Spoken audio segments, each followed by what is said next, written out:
This is the Czech Army bedroll, which I got from Military Mart a little while ago. And since it's such a nice day, I thought it'd be a good opportunity to do a quick review. It's got a sort of water-resistant covering, I would imagine, like it is a baby bag, I suppose.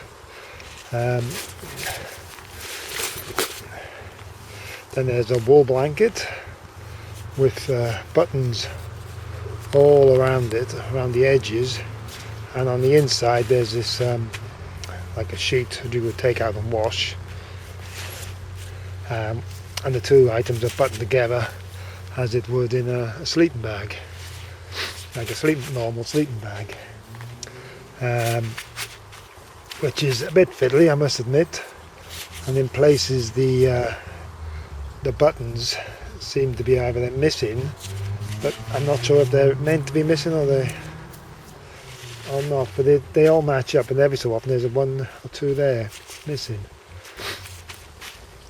But in other places, when I put it together, it seemed to make sense that they'd be missing. As you've seen, everything rolls up into the hood, which is nice, and you have these two lots of straps, so you can strap it right down to get it as small as possible.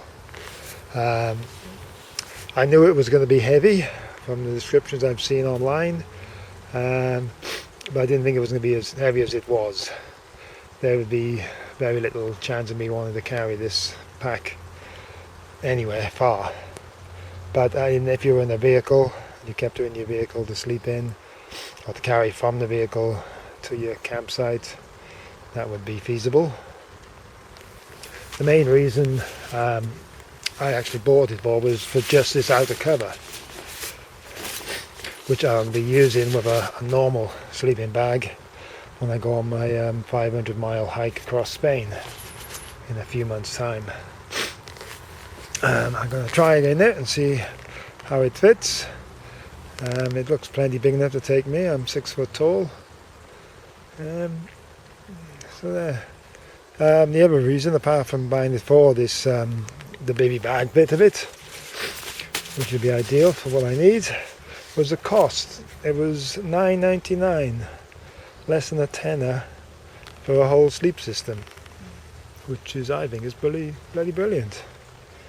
You know, it is very. It's not like, having a wool blanket. I think is a good idea, but it's just the weight.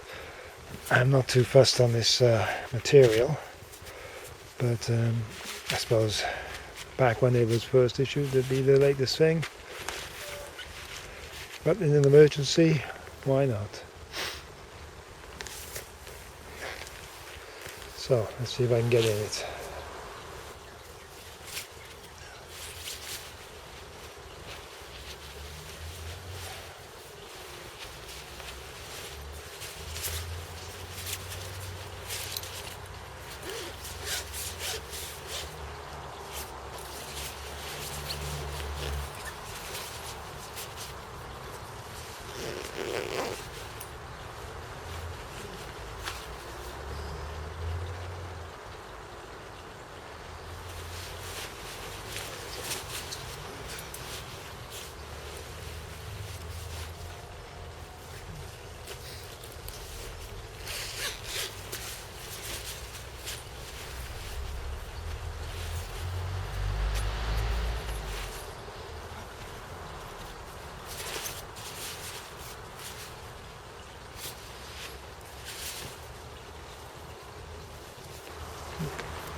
couple other things I purchased at the same time as the Bedroll.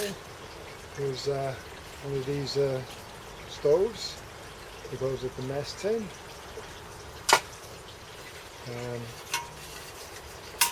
Got a little stand for the inside, and you'd put the mess pit in and light a fire under there. All well and good. A bit bigger than I expected, I have to say. I was hoping it would fit tidier all the way down to be a smaller package, but no matter how I push it down, there's always a big gap by here. So, but it was again very cheap, from the same website as the Czech Army's Bedroll. So, and I got this, all it was classed as a European mess tin, obviously some sort of copy, not as good as the original one I got, and it's only the one small pan and the big pot. It came in black. SA, who knows, but again, this was again very cheap, and so cheap I worth just getting it to see what it was like, really. So handy compared to the original German Army mess tin. Much better build quality and everything, and see it's slightly bigger. There you go. So I hope you was interested in those couple of items. The Bedroll is certainly worth looking into. For under a tenner to have a whole sleep system, you know, you could put it in the back of your car if you ever had to, you got stranded or something and you needed something to sleep in. I would imagine it's reasonably waterproof. That and a tarpaulin you could camp out in it over your head. Things like that. And just having the wool blanket is worth the price, I think. Anyway, thanks for watching. Bye.